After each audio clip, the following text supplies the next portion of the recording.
Pladegrænser. Pladegrænserne er de steder, hvor pladerne mødes. Pladerne kan enten bevæge sig mod hinanden, væk fra hinanden eller langs med hinanden. Pladegrænsen mellem to plader, der bevæger sig langs hinanden, kaldes for den bevarende pladegrænse. Der foregår ingen vulkansk aktivitet, udelukkende jordskælv. Pladegrænsen mellem to plader, der bevæger sig væk fra hinanden, kaldes for den konstruktive pladegrænse. Magma fra jordens indre bevæger sig op og danner en lang bjergkæde på havbunden med en glødende sprække i midten, en midtoceanryg.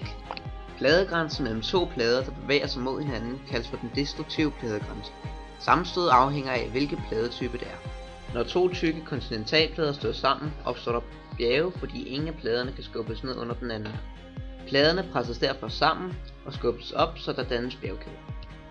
Når en oceanplade og en kontinentalplade støder sammen, vil oceanpladen bevæge sig ned under kontinentalpladen og blive opvarmet.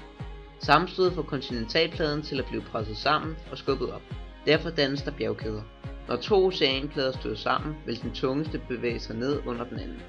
Den tungeste plade bøjer inden den møder den anden plade. Derfor dannes der dybe havområder tæt ved det sted, hvor de to plader mødes. De dybe havområder kaldes for dybhavsstrande.